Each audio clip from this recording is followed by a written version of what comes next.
That's a clown question, bro. So I'm gonna kick some dirt. He gets on base. Just a bit outside. I'm not the type of player that's going to be Johnny Hustle. If you don't want me to watch the ball, you can go get it out of the ocean.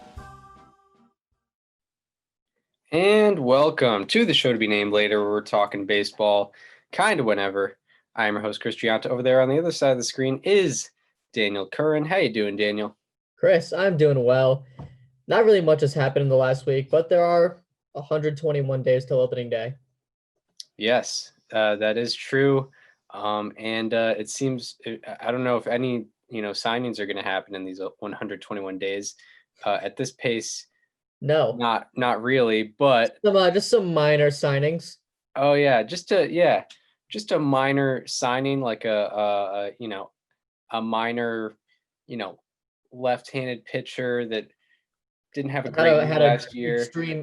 Had an extreme decrease in fastball velocity last year. Yeah, it is nothing big. Yeah, not a big deal, not a major deal, but a minor deal.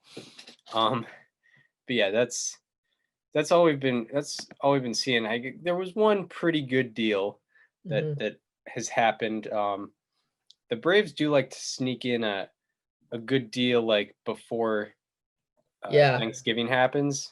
They always have the first free agent signing, or at least one of them. Whether it be like they got Will Smith. Will Smith was like the first big deal last year. The lefty pitcher, not the catcher. Yeah. Will Smith, and then they were pretty early on Donaldson too, right? I don't remember. Yeah, it's hard to remember. That feels like a December thing, I feel like. Yeah, but last year with Will Smith, and then this year. But also year, the Donaldson offseason was when free agency moved at snail's pace. Like that was when Bryce Harper literally signed. I think it was March 1st. Yeah, so if it was a December deal, they were probably one of the first teams to get a deal done. Mm-hmm. But yeah, the Braves this year sneaking in a Charlie Morton signing. Mm-hmm. A go guy with the Drew Smiley signing. And a Drew Smiley signing. Charlie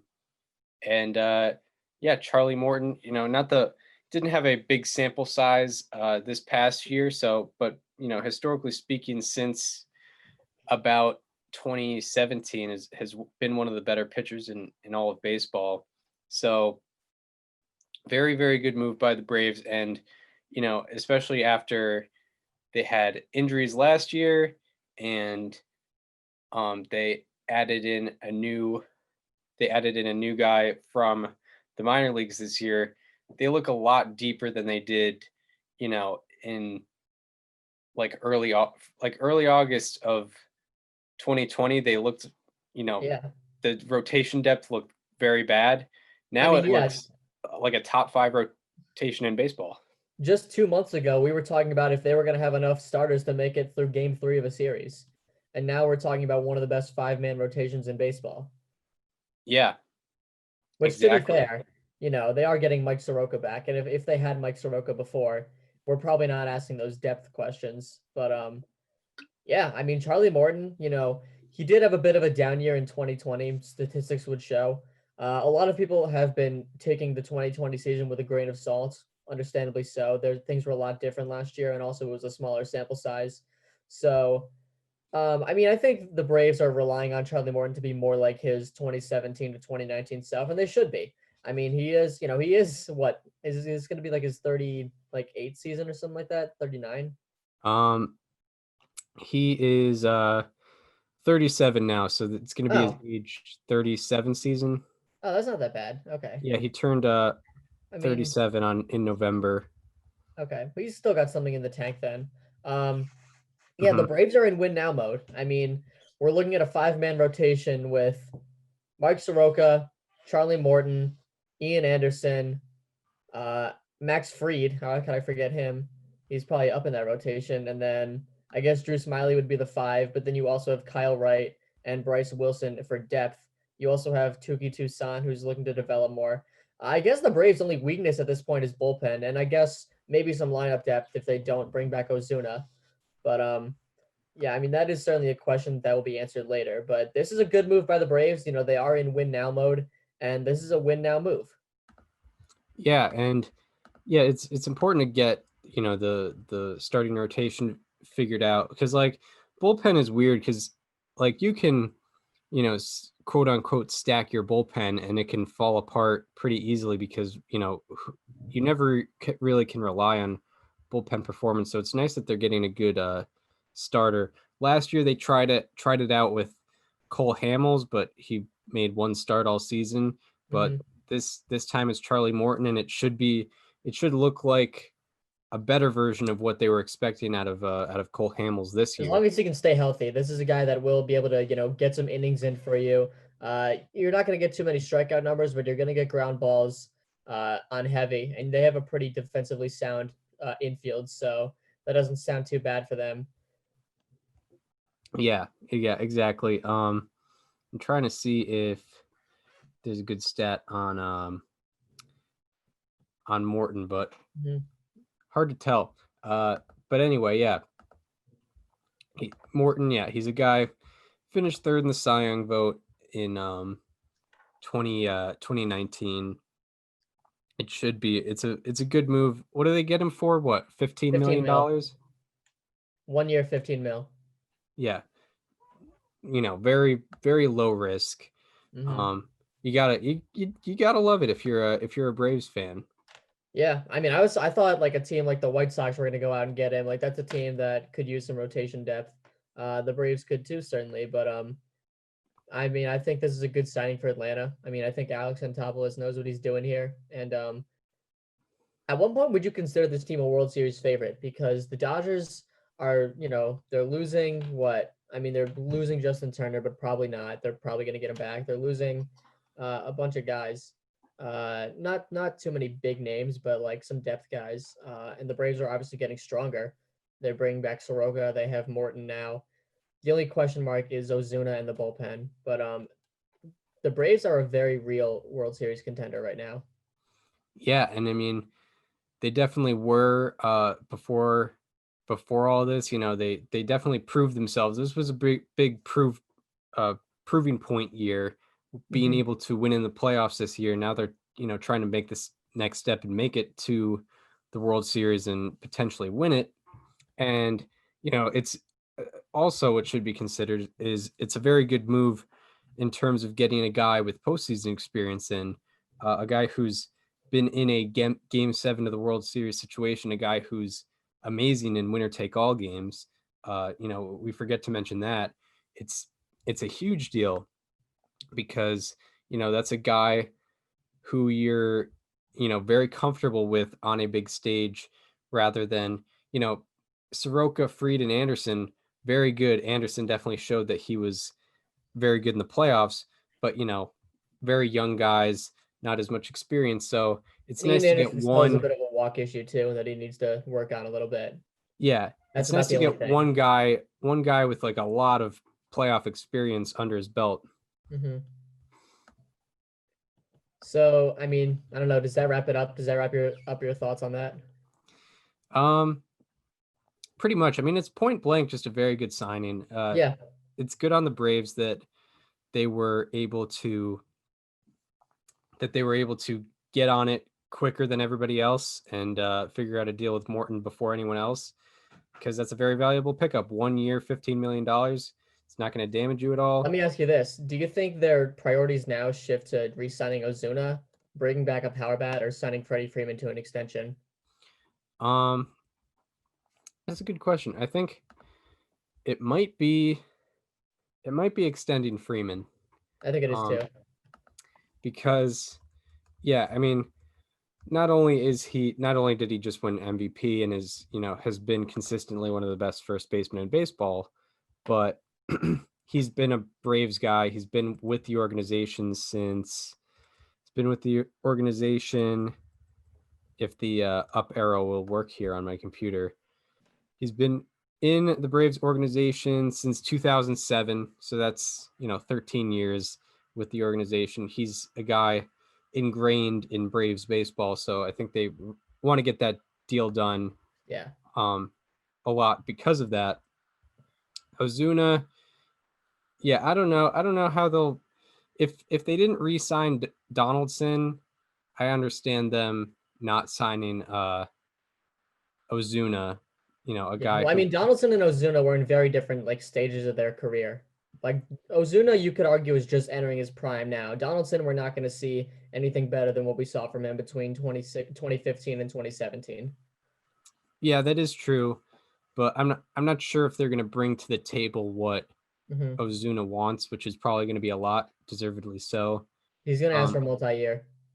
yeah, yeah, exactly, and I think they're going to be much more comfortable walking away from Ozuna than they are potentially Freeman if that's Yeah. the ultimatum they have to make. And even without Ozuna, like that's still a very good offensive team. Ozuna doesn't really add much value to the team beyond his offense. As far as an on-field standpoint, his defense has kind of been um, regressing a lot through the years. His base running has never been great, and he's a great bat, and I'm not gonna ever deny that. And I think there is a team out there that will really benefit from that. There are a lot of teams out there that would benefit, the Braves included. But I mean, I think losing Freeman would hurt a lot more than losing Ozuna. And then it sounds like the Braves can really only pick between one of the two.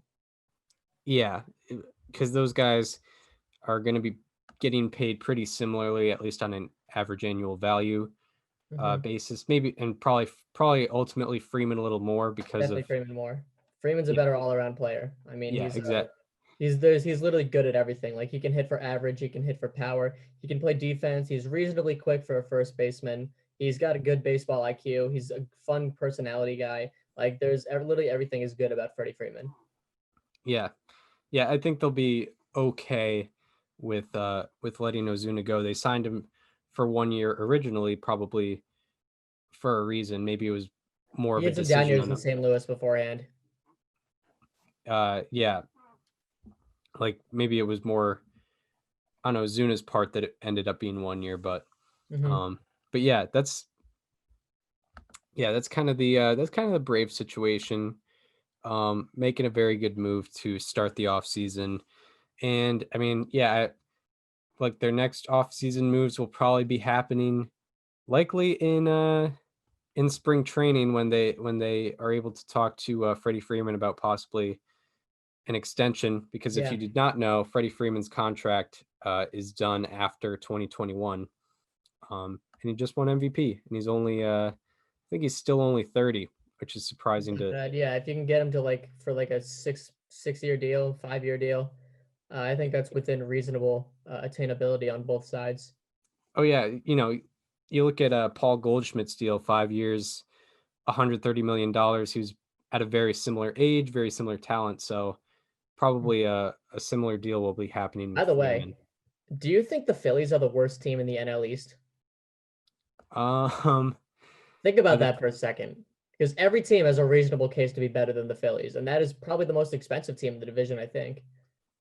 I that's a tough question. It's weird to Now think that we're on about. this topic of the NL East, I saw someone ask it, I think on MLB Network last week, and I was like, wait a minute. Like that's a very actual, like real question.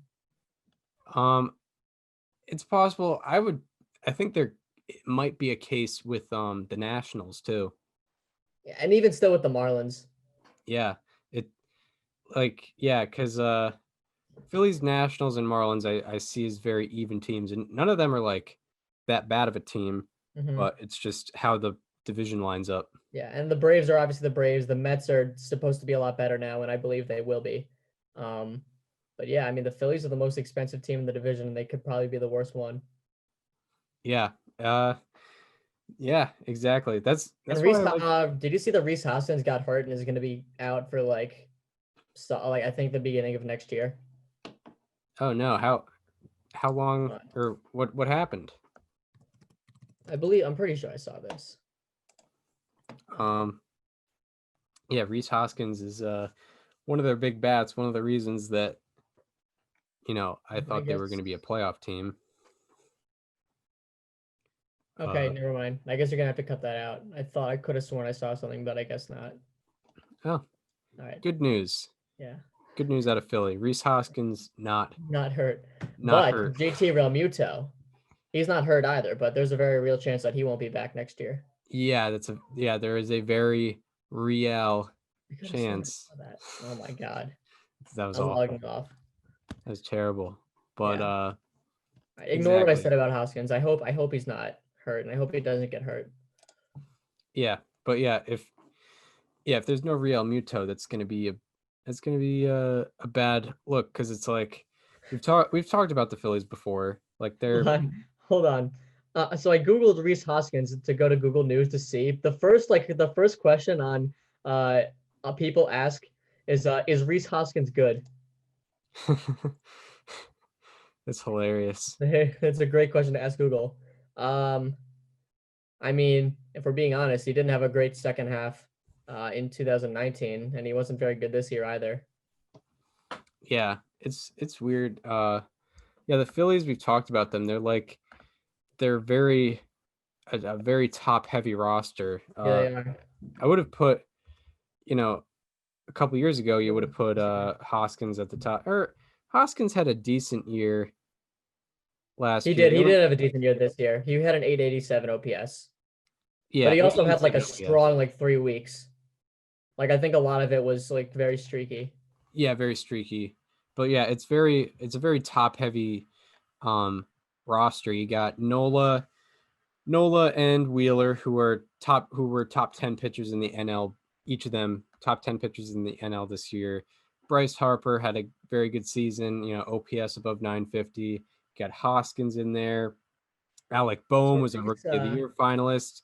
But then everywhere else on the roster, unless I'm forgetting, Real Muto, was the best catcher in baseball. Everyone else on that roster, it just does not complimentary at all. It's very odd. No. Reese Hoskins had like a high 6 OPS in like mid-August, and he ended with an 887. So it was very streaky. Yeah. Like I kind of suspected. Yeah, and he only played about 2/3 of the games, 41 games. And yeah, their bullpen was the worst in baseball. Yep. It wasn't even close. By far.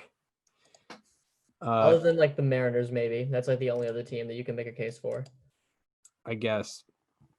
Yeah. I guess, and because the Reds figured it out. So anyway, Charlie Morton. Yeah. Well, this is what we have to do on an off-season show. Yeah, just go on tangents. You gotta, because also my favorite division. Also, I just about apparently is know definitely nothing the about NL Reese East. Hoskins. Yeah, the NL East is a fun division to talk about, but I guess we can move on to the AL Central, where we alluded to this earlier, a minor deal, Mike Minor to the Kansas City Royals. Mike Minor, it's a 2-year deal. I don't know do you know the valuation on it? I believe it was a multi-year deal. Couldn't tell you the value right now. Yeah. Yeah, Mike Minor had, a polar opposite 2019 to 2020. He was a top 5 pitcher in the AL in 2019, and then one of the worst pitchers in baseball in 2020. So I don't know, the Royals seem okay. I don't have any monetary value, but it says the contract is 2 years on MLB Trade Rumors. Yeah, so it must not be a very big deal then. Just a minor deal. Just yeah. Nothing too crazy. Just a minor deal. And yeah, Mike Minor to the Royals. It's weird. It's it's the Royals, who are not in a competitive situation, and it's Mike Minor, who's not a very impactful pitcher as of now. But I mean, I don't know. It seems like I don't know. What are you thinking about it? Okay, so I have 2 motives in mind for what the Royals are planning on here. I don't think the Royals believe that they'll be very competitive in the next 2 years. I mean, I don't think there's much reason to believe that, but they are in a state right now where they've been in a rebuild, and now they got to show some signs of what the future is going to look like. I'm not saying Mike Minor is going to be a part of that future, but they have a very young pitching core with guys like Brady Singer, guys like Chris Bubich, even Brad Keller is not that old. and they're going to need some, veteran presence in that clubhouse to really, be a mentor to some of the guys. And that's where Mike Minor can come in. I believe he used to pitch for the Royals very briefly in 2017. He pitched 77 and 2/3 innings for them. Actually did pretty well. He had a 2.55 ERA. Oh yeah, he was a reliever. He was a reliever. So one of my motives as for why the Royals decided to do this was because they need a guy like Mike Minor to have some veteran presence in the clubhouse. And I mean, based on his last year, you probably didn't really see him going to a competitive team. I mean, what team that's competing could you see? Like maybe Oakland getting him back, if anything. But yeah, I didn't really see too much there. Yeah, if anybody, it would have been Oakland. Oakland likes to make those deals like or maybe even the Twins, like when they got Twins, yeah. Homer Bailey. I think it was. Yeah, but one thing that, obviously Mike Minor had a major decline in see what I did there? He had a major decline in 2020. And I think a lot of what people were looking at was his decrease in fastball velocity. It went down 1.9 miles an hour from where it was last year. That was actually the fourth biggest decline in all of baseball over the previous year. And I get that. I mean, that certainly is, alarming from a guy who, who just seemingly no reason for that to happen. I guess age just got to him. But if you look at his Savant page, his fastball spin rate is in the 97th percentile. So I don't think that you can solely blame his fastball velocity decrease for his regression in 2020 because, the fastball is still effective in some sort of way. Yeah, I mean, yeah. If it's in the 97th percentile, I mean, one guy too, I guess, compared to, I guess, the ultimate example of low fastball velocity, high fastball spin rate was Trevor Bauer. Trevor Bauer was in like the 20-something percentile in fastball velocity. It's been going down over the past couple of years, but his spin rate was the best in the league. It seemed to work for him. But yeah, it is interesting that Mike Minor had that go for him. I'm trying to look at the previous years. I guess he's kind of been that kind of guy, and I think that must have been what helped him. Maybe that was a transformation that happened like after his injury that kept him out for those couple of years. But one thing I forgot to mention. So I mentioned I had two motives for the Royals. One of them was the giving their young pitchers a veteran in the clubhouse to mentor them. Another one is that this is a low risk type of deal. I mean, they're obviously, I can't imagine this is any more than like $5 million of average annual value. So I think the Royals are going to maybe hang on to some hope that he can be closer to his 2019 self and then flip him at the deadline one of these years and get some value in return. Like that might be, when the Marlins signed VR and Aguilar in 2020, they obviously weren't anticipating that they would be competing, but they pretty much did that solely so they could flip them, which they did with VR. Aguilar ended up staying, but they flipped VR at the deadline to the Blue Jays and got some value in return for him. And that was kind of why they signed him to begin with, I believe. Yeah, these are the kind of things that happen, and obviously, like, not a lot of competitive teams were out there for him, so it's like, get him for cheap. Exactly. Flip him, because it was a big deal in 2019, wondering if Minor would get traded at the deadline during that season. Didn't end up happening, but he was very valuable on the market. Maybe that value can be replicated again in 2021 or 2022 for a rental. That seems like those two reasons. Those are probably the two reasons that they went with Mike Minor. I mean, it's hard to gauge where the Royals will be going. They don't seem to have the deepest of farm systems yet, although they, Bobby Witt Jr. was their number 2 pick overall back in 2019. So, more. And he's probably going to be coming up next year. Yeah, that's true. He was drafted out of college or high Yeah, school. no, out of high school. Still, yeah, he'll be 20 Mhm. or 21 or something like that.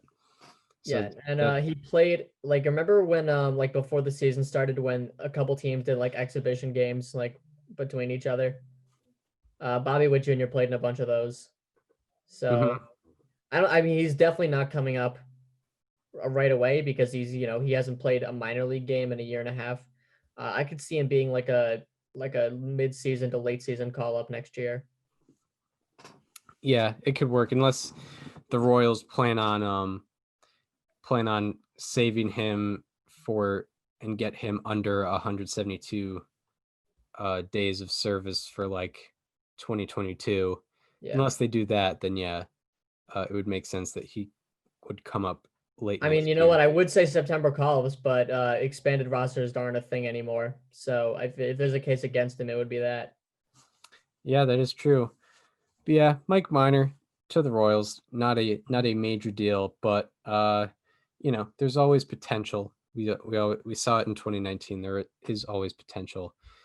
So uh, the last free agent sort of news that is happening, and I guess it's more rumors than anything. Nothing has transpired, but you messaged me saying that George Springer has a particular interest in Toronto. Do you want to get into that?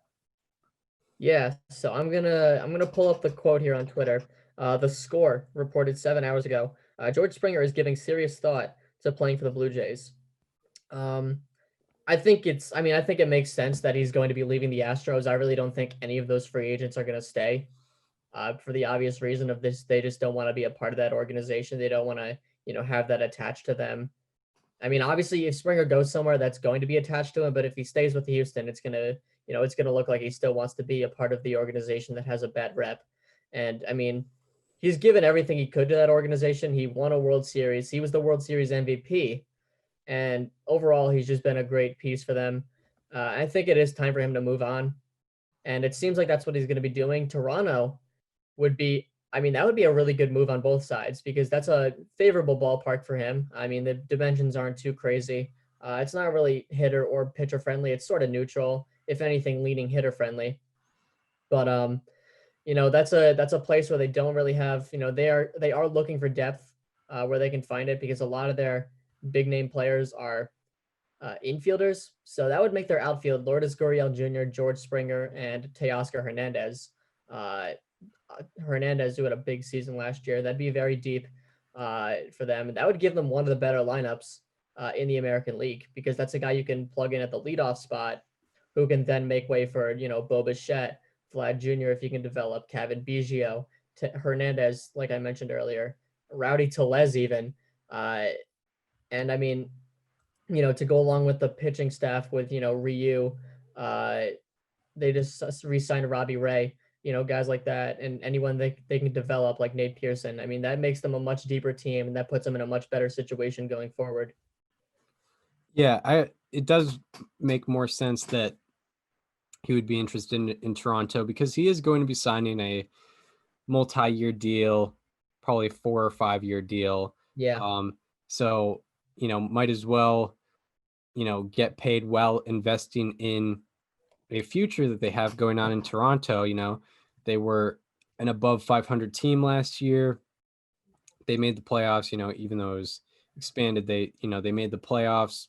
And yeah, there's a lot of young talent. I mean, you're looking at the baseball reference lineup, how they have it set up here. Everyone in the starting lineup outside of Travis Shaw was under 30. Everyone was under The 30. problem is Springer's going to be 31.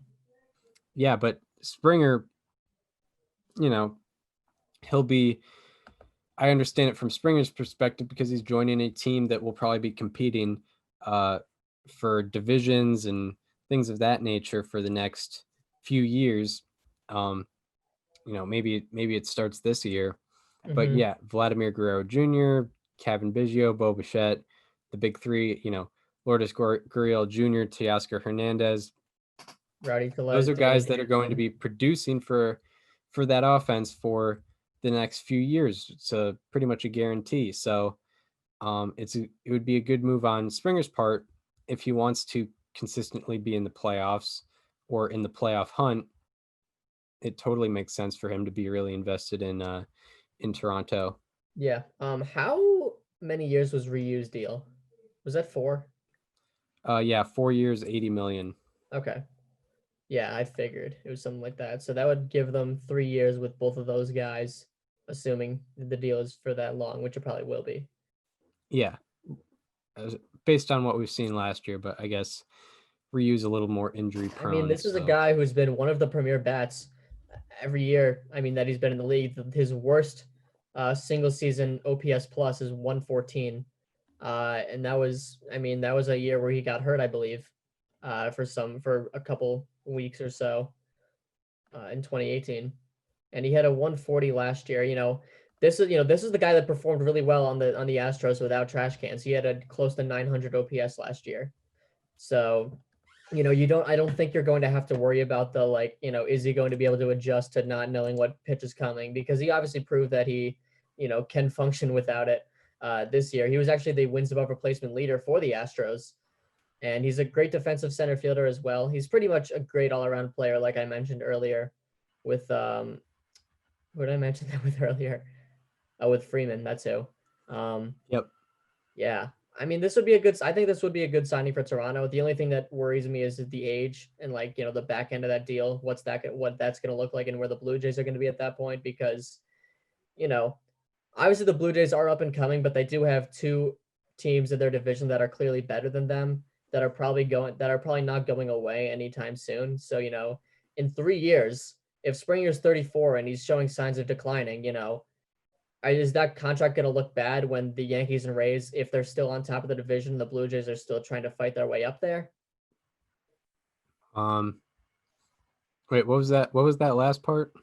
If the Blue Jays are still trying to fight their way up the division with the Rays and Yankees, and then possibly the Red Sox if they could be competitive, but let's assume they won't because of just current, where things stand currently. Is George Springer's contract going to look bad if he begins to decline at age 34 and the Blue Jays are still fighting their way up the division? Yeah, probably. I mean, the Blue Jays aren't known for going with, long-term contracts with older guys. They let Encarnacion go to free agency. I don't know how long they had Jose Bautista. They had him for, he was kind of a journeyman before he came to Toronto. Yeah, he was there till his mid-30s, but he had a special, connection with the team. But yeah, he spent 10 years there, so he probably did get a long-term deal at some point. Yeah, and of course he kind of performed up to the end of it too, except for the last year he was there.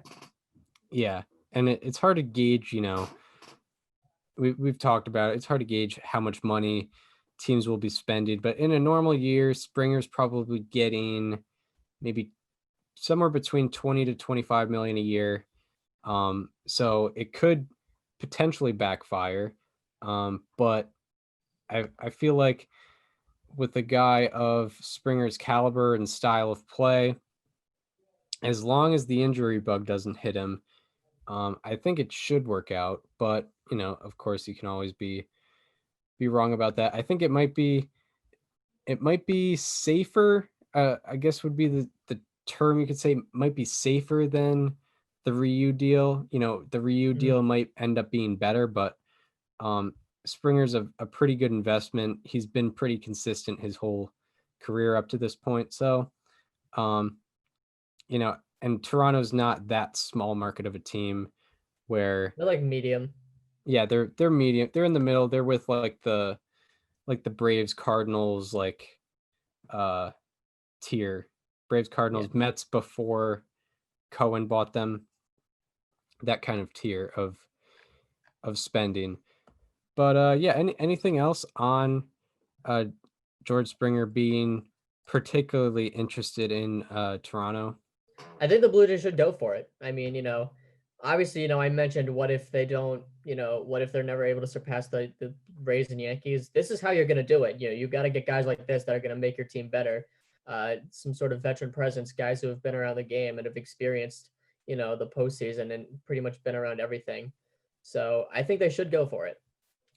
Yeah, and if there's a year to go after position players, outside of This Trevor year. Bauer, the starting pitching market, which is probably their weakest point on the team, the starting pitching market outside of Bauer doesn't look great. So might as well invest in a position player like Springer this offseason. Yeah. If they're planning to spend this offseason. So yeah, that's kind of the rumor mill going around with George Springer, one of the more high profile position player free agents. So pretty big deal whenever a headline comes out about him and what he is going to be doing. So now we're going to get into our bubble case of the week, Hall of Fame bubble case of the week. So pretty much every week up until the Hall of Fame election, we're going to be examining a Hall of Fame candidate on the ballot that we consider to be, on the bubble, guys that are getting, anywhere between like 5 and 50%, 5 and 60%, guys that are probably going to be on the ballot continuously. Last week we did Bobby Abreu, who I think is one of the more underrated on the ballot, pretty overlooked on the ballot. Definitely.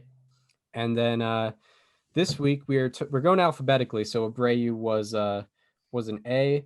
Today we're doing a B. We're doing a Mark Buehrle, who you may remember from the classic Perfect Game, being a 2005 World Series champion. A pretty eventful career for the guy, and we're going to examine if he's going to be a Hall of Famer. So he's not officially on the board yet in the tracker, but I know there have been a couple writers that have announced that he will be getting their votes, but they haven't released their full ballots yet. So I think the question with Buehrle this year is, does he stay on the ballot, period? I don't know if he's ever going to get in, but I think he does deserve some consideration because I think it's between he and Tim Hudson as the best first year in this class, maybe Torrey Hunter, but it's between those three. So I figured we'd look at Mark Buehrle this week. Yeah. We should. A lot of it is giving consideration because we're going to be doing some first years that might get left off the ballot. Heck, Bobby Abreu might even. Bobby Abreu is not getting in this year, and he's not getting in probably in the next 5 years, but we're going to give him the consideration that he deserves. Bobby Abreu might not, he might drop below 5%. Who knows? I think it'll increase, but it might decrease ultimately. Who knows? But we have to give these guys fair consideration. You can't just look at a name and think, Hall of Famer or not Hall of Famer. And Bobby Abreu is definitely a name where you're like, no, that's not a Hall of Famer. But then you look at the numbers and it's like, oh, there might be a case here. Yeah. Mark Buehrle's kind of in between, because I remember him for the Perfect Game and not that much else, but he put together a very consistent career that I don't think I really recognized up until this point. I mean, he was doing the same things at age 35 that he was doing at age 25. Yeah, that's very true. So I guess with Mark Buehrle, we'll get into the on the surface stats, which is the basic numbers you see when you're making a Hall of Fame case. 59.1 B WAR, the average starting pitcher B WAR for a Hall of Famer is 73.0, but that's average, not baseline. So I guess a good example would be like Sandy Koufax. Sandy Koufax had 53 B WAR if you took out the hitting and 48 point something if you or 46 point something if you included the hitting in his career. But It's not fair to include the hitting. Yeah, exactly. So he had a very different like career path. So you have to consider that. But Buehrle 59.1 B WAR. Buehrle also 60.0 B WAR if you take out the batting side of it. He had negative 0.9 B WAR whenever he hit. So I guess you if you take that out of the equation, he has 60 B WAR just from his pitching alone. He also has 52.3 F WAR, a 3.81 career ERA, a 4.11 career FIP, and a 117 career ERA plus in 3,283 and a third innings pitched. Also, with the basic stats, 214 career wins, 1,870 career strikeouts, and his peak WAR was 35.8, which is 14.2 off the average Hall of Fame pitcher. 14.2 off. And in the playoffs, some guys' career can, make or break, or some guys' Hall of Fame case can be improved by the playoffs or, discredited from the playoffs. Buehrle was kind of in the middle, 4.11 career ERA in the playoffs and 30 and 2/3 innings pitched. Based off of, on the surface, what do we kind of see here? I mean, we see a guy who kind of was behind his time in a way. Not that that's a bad thing, but he was like a 90s pitcher placed after the 90s. Yeah, in terms of strikeout numbers and things of that nature. Run prevention, innings pitched, strikeouts, stuff like that. Yeah. Yeah. Kind of with everything. And that's not a bad thing at all. Like that, I'm not putting that against his case because he was still very effective in his own right. But he wasn't with the times. Yeah, exactly. The more known pitchers of his era were, like Justin Verlander and, got someone who's still pitching, and like, who else? Like CC Sabathia is the most like closest comparison I can think of.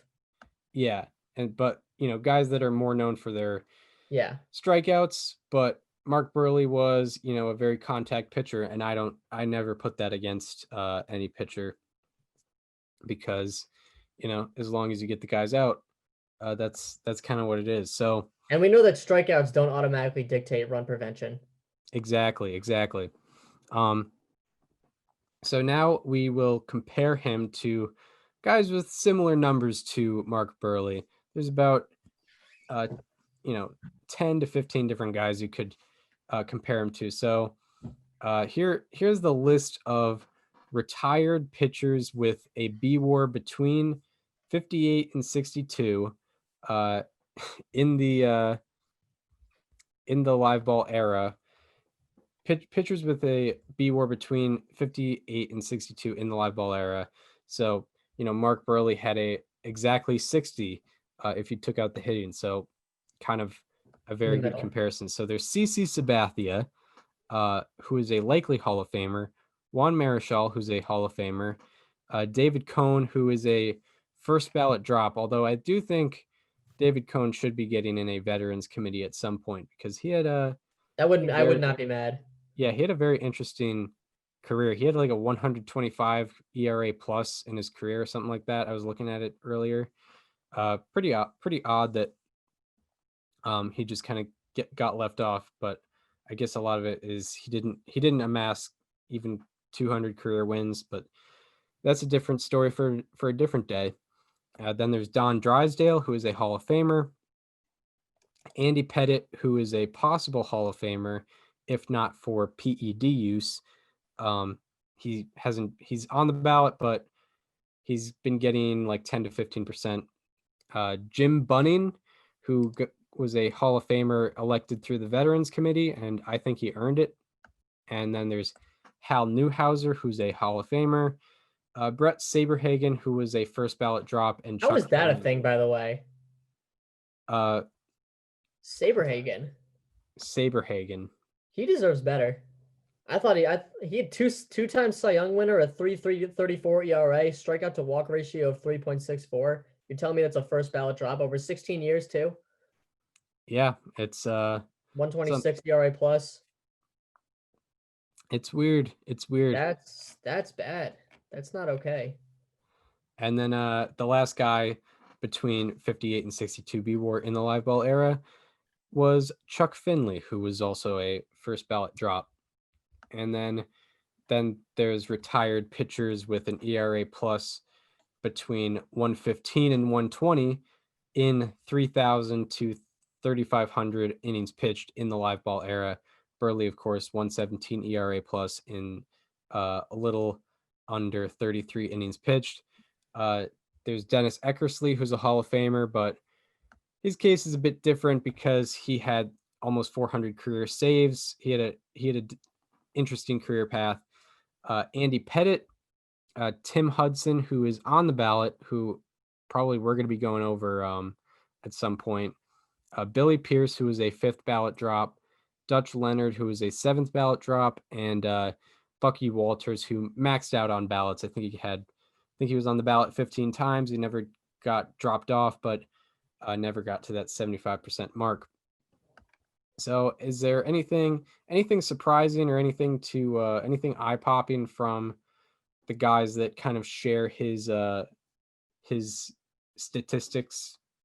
I mean, I think Juan Marichal is like, that's usually, if you're a diehard baseball fan, that's a name that just comes to mind sort of quickly when you think best pitchers ever, right? Like he's a no doubt Hall of Famer, and I mean he's right there. Buehrle's right there with him. Also, the fact that Saberhagen is a first ballot drop, I did not know that till now. I knew he wasn't a Hall of Famer.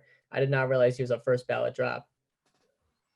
Yeah, an interesting cast of characters with those comparisons. I think it probably benefits Buehrle a little bit with the number of Hall of Famers versus non-Hall of Famers. Yeah, Juan Marichal.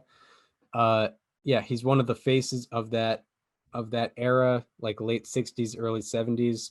One of those guys. Juan Marichal, yeah, he had an ERA below 3 for his career. Pretty wild. But yeah, I'll get into the case against Mark Buehrle. Saying, probably agreeing with most of the writers as of this year. I don't know how much of the vote he's going to be getting this year. I feel like he will stay on the ballot, maybe get around 10%, but I'm not exactly sure. But yeah, him not being on anyone's ballots publicly so far is a bit alarming. But the case against Mark Buehrle is, what I put down. His career 3.81 ERA and 4.11 FIP, not traditionally Hall of Fame worthy. And, he did play in a more offensive era, and his ERA plus was, 117. And, a 117 ERA plus, that's better than, Steve Carlton. That's better than Fergie Jenkins. That's better than Don Sutton, and also Nolan Ryan. But what I will say is Buehrle did not amass the workload of those Hall of Famers. Those guys were tossing 4,500 plus innings pitched and doing it over 20 plus seasons. Buehrle pitched, I think, in 16 seasons. He got, about around 3,300 innings pitched. And I know he was expected differently, and starting pitchers were kind of looked at differently in his era. But that's where he kind of stands, and him pitching in a more offensive era made it easier to benefit off of ERA plus. So you can have a 3.81 ERA, and but also have a 117 ERA plus, still be 17% above average, which I guess it works both ways. Sort of that way. Buehrle was also in the Cy Young vote only once, and he finished fifth place. That was in 2005. So only one time in your career. I guess that's something to put against. And you know, a lot of those guys, a lot of those BBWAA writers are guys that also vote in the Hall of Fame. So it would make sense if there was, you know, a bit of translation.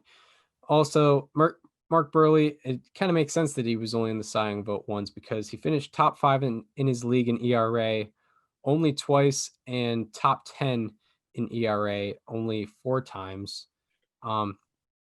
Also, he finished top 5 in B-WAR only twice in his career, and he finished, you know, if you think B-WAR is an inferior statistic, he finished top 5 in F-WAR only once. So, you know, Mark Buehrle, he kind of had a very consistent career. He never was, you know, the case against him is that he never was that that kind of, you know, dominant guy who was consistently in the Cy Young conversation.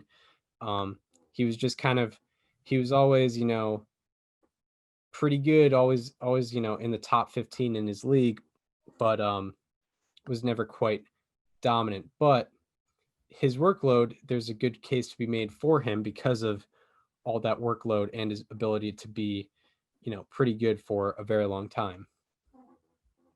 So I'm going to make the case for Mark Buehrle here. You know, I mentioned that he was sort of a 90s style of a pitcher, you know, in the early 2000s to mid 2010s. And what that means is that he's an innings guy, and he did that better than anyone else when he played.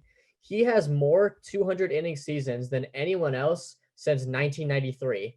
That would be 7 years before he debuted, and he had 14 of them. He also had another season of 198 and 2/3 innings pitched in one season. So really, if it wasn't for that, he would have 15, and I could probably push the stat back a little more. But regardless, since 1993, no one has thrown 200 innings more than Mark Buehrle has. And since 1999, only CC Sabathia, the guy I mentioned earlier as being the most comparable to him, has pitched more innings than him. And you know, like Chris mentioned, he was a World Series champion. He helped lead the White Sox to the World Series victory in 2005. You know, a World Series winning team where he was the best pitcher in the, you know, in the Cy Young conversations. Finished, I believe, 5th that year, like you mentioned. And here's my big stat that I got. Since 1990, there have been 9 pitchers with at least 8 seasons of 200 innings pitched and a 120 ERA plus. And those pitchers are Justin Verlander, Greg Maddux, Roger Clemens, Randy Johnson, Mike Mussina, Tom Glavine, Roy Halladay, Curt Schilling, and Mark Buehrle. Chris, all those names mentioned before Mark Buehrle, those are no doubt Hall of Famers. I know not all of them are in the Hall of Fame, but on paper, you look at them, you say, yeah, that's a Hall of Famer. Like, next question. And Mark Buehrle's right there along with him. And that's, you know, and that goes for longevity because that's 8 seasons. You know, that's a lot. That's a long time to be putting up, you know, numbers like that. And, you know, I get what you're saying with the offensive era, but, you know, no one's questioning Greg Maddox's ERA plus because of the offensive era. Same with, you know, Roy Halladay, Curt Schilling, Mike Mussina, all those guys. And you know what? Mark Buehrle, he had his Hall of Fame moments. He had the perfect game. He had the no-hitter. He had the big playoff performances. And he also had the greatest defensive play that has ever been made by a pitcher. Chris, I'm sure you know what I'm talking about. Is the one where the ball kicks off his leg and he throws it through his legs to the first baseman. And as a bit of a transition here, he has 4 Gold Gloves, proving to be one of the best fielding pitchers of all time. So that is my case for Mark Buehrle. Yeah, there's a solid case both ways. Mm-hmm. I mean, you know, 60, a guy with 60 B WAR definitely should be getting that consideration. Mm-hmm. Definitely should be looking at, you know, the specifics of his career. So not really, I understand. I definitely understand both sides of it. So yeah, that's Mark Buehrle for and against. We broke it down for you here at the show to be named later. We gave all the comparisons you need right here. So you're welcome. So now we move on to the baseball reference front page, which I believe I've yet to see in this hour in this hour. Oh, there's a guy on the Hall of Fame ballot that's on here. There's a lot of interesting names. Kevin Tapani is on it, but I'll save him because we're going to be going over him on Thursday when we discuss the 1991 Minnesota Twins. Oh, So we'll leave nice. him for a different day. We have Joe Nathan. Remember him? He was one of the best closers of like the early 2000s. Robinson Cano, who's been in the news, and also Billy Wagner, who is on the Hall of Fame ballot. I'll let you pick between Nathan, Cano, and Wagner. I mean, I feel like Cano, it's very interesting because it's like this would be a no doubt Hall of Famer without his PED history. And Also, we have a Hall of Famer in Cap Anson too. yeah, Cap Anson, not a great guy. No, definitely not a great guy at all. Yeah, I mean, like Robinson Cano. He was Cap Anson was the 38th player in MLB history. Wow. Yeah, he was one of the OGs. He played for 27 years. He played from ages 19 to 45. Yeah, and I don't think he amassed like 10,000 plate appearances because the seasons were like No, he 80 did. games. He did. 11,331. Oh yeah. Yeah, he did play for 27 years. But yeah, like the seasons were like up until I'm looking at his page now. Yeah. Up until 1884, the seasons were not more than 100 games. Yeah, exactly. And he still got 3,000 hits. Yeah. Surprised he was voted in by the Veterans Committee, so it's the Old Timers Committee, which kind of makes sense because, like you mentioned last week with Jimmy Fox, the Hall of Fame ballot featured the first 60 years of baseball history. Yeah, he's a no doubt Hall of Famer. 94 wins above replacement. Yeah, for sure.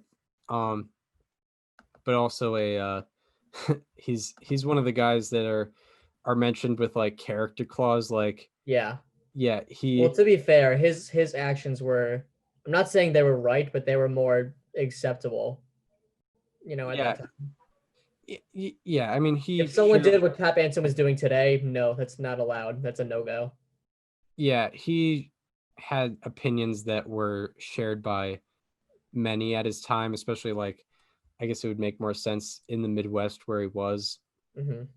But yeah, like like the argument for like Kurt Schilling getting in is like, look at Cap Anson and what he said. Kurt Schilling was a saint compared to Cap Anson, or is a saint. He's still alive. Yeah, and I know you can't really compare eras, but a guy who's a little off the rails on Twitter is kind of different from what Cap Anson was saying. But yeah, he had a very interesting career. Yeah, 3,400 hits. Yeah, a pretty wild ride for him. He was like the original great baseball player. No, he really was, because I mean, he literally debuted the first year that it was played. Yeah. And he started out with an 803 OPS with a 128 OPS plus. And then the next season, he played 46 games and had a 200 OPS plus. Yeah. Which is pretty good. Yeah, he was he kind of, but I guess he didn't get enough recognition to make the game popular before. No, clearly not. He yeah, I don't know. He would be, that's an interesting case. Who does Baseball Reference like recognize as the first player in MLB history? I've been trying to find it out, but like there's like multiple, like Cap Anson said he was the 38th, but it also said Cherokee Fisher, who was on his team, was also the 38th. It might just be a 38-way tie. Yeah, possibly. If you played in the first game in history and there were like, yeah, I guess it was 19... like a tie between whoever had the first out recorded and whoever had the first plate appearance. Yeah, I don't know. That's hard to for the 1871 Rockford Forest Cities, on the team pitching page there are only two people mentioned. Cherokee Fisher pitched 213 innings pitched, and then Denny Mack pitched 13 innings pitched. It's like a softball team. Yeah, literally. He had to Cherokee Fisher was sick one day, and they were like, "Oh, Denny, you got to come in here." They have him listed as a relief pitcher. Oh, that's So, interesting. when he could only go 8 2/3 innings, they brought the other guy in. Yeah. Well, now I got to look at this roster, but yeah. Yeah. Um, I'll let you keep going on Cano though, because you were kind of talking about him. yeah, Cano, yeah, he like he's like the latest case of guys who, can't really get into the Hall of Fame because of PEDs. Like there was A-Rod, it was A-Rod before him, and then Cano became the newest guy where they're just, you can tell that they're not going to let him in. And I personally, we've kind of gone over this a little bit, but I personally agree with like Cano not getting into the Hall of Fame, but like Barry Bonds getting into the Hall of Fame because Barry Bonds was doing that well. There were no regulations against steroid use, but Cano, he was, actually breaking the rules. There were regulations against PEDs when he was using it. Obviously, that's why he's suspended. So, he probably, if you get caught twice, he might have been using his entire career. So that's him breaking the rules his entire career. So it all gets put into question. So it's kind of weird how it worked out for him. Yeah, I mean, my standard with PEDs is always like if you are a known user, like there's a higher standard that your career has to be held at now, and you got to be above that whatever that threshold may be for me. And I don't know if Cano does it for me. Like I think he was kind of borderline without it because of the drop off that he had, I guess, after he left the Yankees. But yeah, now I mean 2 positive tests, like it's out of here. Yeah, exactly. And if he didn't get popped again, there might have been a path for 3,000 hits for him. He has 2,600 right now, 2,624. That could have been a thing. He's a lifetime 303 hitter. Mm-hmm. Yeah, I mean, I was very happy when he left the Yankees because he would it always seemed like he was crushing the Red Sox, and yeah, he one of the smoothest swings out there, one of the smoothest players out there, but like it stinks that it's all into question, especially now. The manager for the 1871 Rockford Forest Cities was Scott Hastings, the catcher, who was 23 years old. They had a 32-year-old on the team. They were like, "No, we don't trust you, Al Barker." That's yeah, that's pretty crazy because like anyone, no one played baseball before them, so it makes sense that there's a 23-year-old manager. It's funny because there's 11 players listed on the roster. So at the top, when it lists like the top 12, wins above replacement leaders, there's just a blank slot in the 12 hole. There's just 11 people. That's very interesting. Yeah. But yeah, I guess that's the conclusion to. I found the first player in MLB history. Oh, this is big. This is huge. His name is Al Pratt. He played for only 2 seasons, and this guy stinks. He played it for 2 years in 1871 and 1872 for the Cleveland Forest Cities. They had 2 franchises named the Forest Cities. Are you joking? At least 2. Wow. The first year that he played, he was a pitcher. He threw 224 innings, and he had a 3.77 ERA with a 4.43 FIP. Was 10-17. Led the league in losses. Gave up a league high 9 home runs. Yep. But he also had a league leading 34 strikeouts and a league leading 1.4 strikeouts per 9. Yeah, the 1.4. But he also had 48 wild pitches. The 1.4 strikeouts per 9 leading the league is crazy. I feel like back then they couldn't throw it overhand yet. I think that was a thing. He died right after his 90th birthday. Oh, he lived a full life. That's kind of rare did. for a guy He born did. in the Mhm. mid 1850s. He was born and died in Pittsburgh, which is interesting. And He then played in Cleveland. and then in 1872, he pitched 105 innings in 15 games, 12 starts. And he had 8 complete games, went 2-9 with a 5.79 ERA, but a 4.07 FIP. He just got really unlucky. Yeah, He had some tough exactly. luck in 1872. Yeah, he got very unlucky. Like, you know, unfortunately the Statcast era was not around in 1872. You know, we can't see We what can't was look at the happening. expected ERA. Yeah, I feel like there were a lot of bloop shots A lot of Texas leaguers. a lot of Texas leaguers that fell through. I mean, his home runs per 9 was 0.3 in 105 innings pitched. That's pretty good.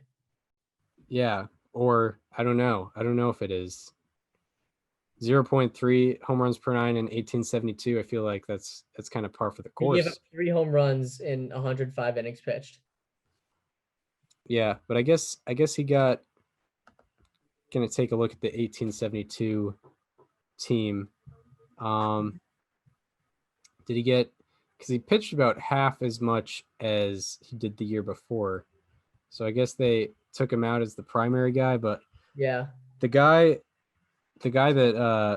other guy that pitched the most innings behind him had a 6.09 ERA. So the Forest Cities but a 4.12 FIP. So The Cleveland Forest Cities, not the Rockland Forest Cities. yeah, the Cleveland Forest Cities, like, they were getting very unlucky. The ERA to FIP difference was insane. Yeah, that's right. So I guess that wraps up that's the. one of the first players in MLB history. They have multiple people with first in MLB history listed. Oh, that's But, pretty interesting. That was just the first one I saw. But anyway, we just looked at Al Pratt. Yeah, shout out to Al Pratt. Yeah. Historical figure, of course.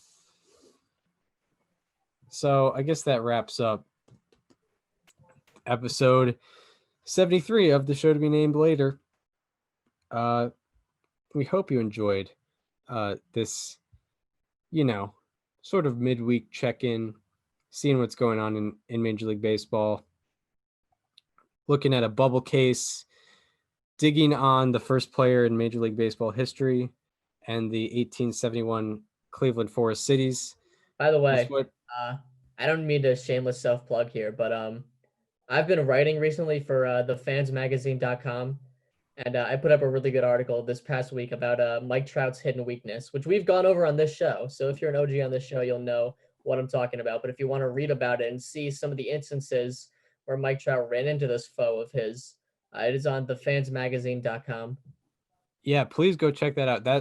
That was mentioned in our first Zoom episode. It was the first show available on Apple Podcasts, Spotify, and YouTube. And also that's the first thing we mentioned. So yeah, we found out about it. It was a board quarantine thing.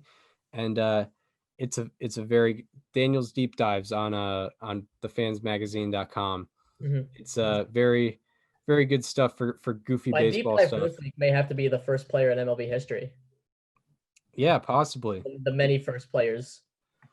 Yeah, it's a very interesting case. We'll have to see. But we hope you enjoyed our little midweek check-in. Talking all things MLB, all the way back to 1871. If you are listening on Apple Podcasts or Spotify, want to watch us talk, go to our YouTube channel and subscribe. It is called STBNL with Chris Gianta and Daniel Curran. If you want to follow us on social media, follow me on Twitter at Chris_Gianta. Follow Daniel on both Twitter and Instagram at Daniel_Curran. And if you want to follow the show Instagram, follow it at STBNL Podcast. And we hope you enjoyed this midweek check-in on MLB news. And we hope to be seeing you on Thursday, where we're going to be talking about Rogers Hornsby, and on Friday, where we're going to be talking about the 1991 Minnesota Twins. See you then.